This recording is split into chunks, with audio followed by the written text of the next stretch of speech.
Speed-wise, they reminded me of, to be honest with you, the state championship Morrison teams we played, you know, probably in, that would have been '09 and 2011. You know, they possessed that type of speed, I thought, that were very, very impressive.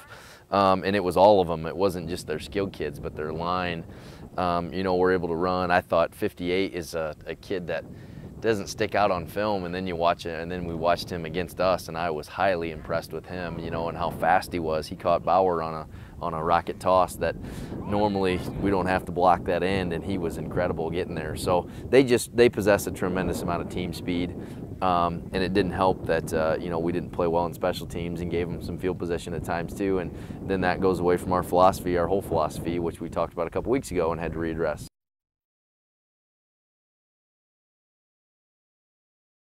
I felt like we've had major letdowns where we've in the red zone defensively, where, you know, we've done pretty well, and then maybe they've completed a first down on us where we had them at 3rd and long, we had them at 3rd and long, or we had them even at 4th and long throughout the course of the season, and I thought we'd given up in the red zone a few times.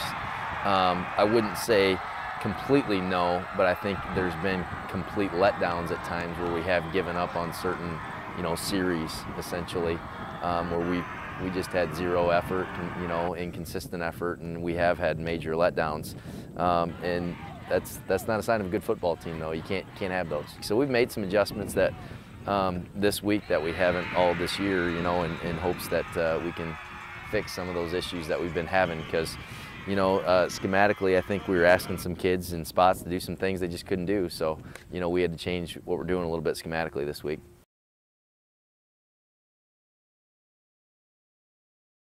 On Monday, we had the conversation. Usually, I said we have this next week, but we have to have it this week, where, you know, you throw all records out the window, you throw everything out at this point in time. The only thing that matters is kind of the old NCAA adage, you know, survive and advance, and that's the way it is. You know, you lose, you're done playing high school football. So that's what it comes down to, and that's what the adage would take.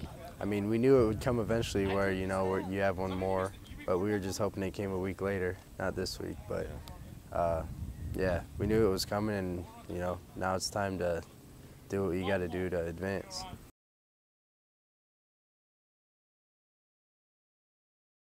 It's frustrating because we haven't had I don't know that we've had the same starting lineup since week 1 especially on any 3 phases of the games. I don't think we've had the exact same starting lineup yet this year, and that goes for practice as well. We just haven't had the same kids in the same spots all year long doing the same things, and it's definitely hindered our development this year, and we haven't seen the progress, and that's the biggest disappointment from my end. Is, you know, the last 3 years we felt like we were playing our best football, you know, at the end of the year, and we just haven't feel like we've shown that progress yet, you know. And I don't know if it's because different kids in different spots and can't seem to get a rhythm together or what, but you know, we'll hope we can start doing that right now as kids are getting healthier, and hopefully we can string those together. I don't think we've had everybody healthy since week 1. I mean, I got hurt week 2. I was out for week 3.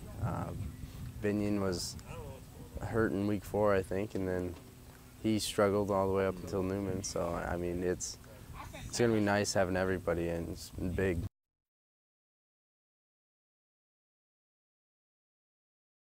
They're very good. They you know, their only 2 losses are to Princeton and to Newman. So you know, and the quality opponents they've lost to, that's it. And you know, they just have a great tradition. I think they're really good up front.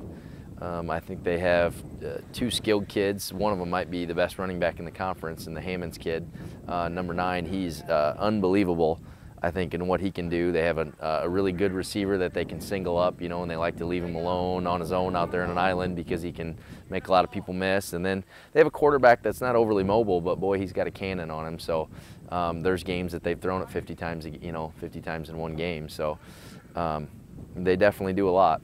Yeah, I'm very confident in my team. I mean, we've played some tough games that, you know, we could have came out on top of, and we know that. And we know that there's really no team that we can't beat. So it's another week of practice. We're doing what we need to do to prepare for this team, and it's hopefully going to turn out for us.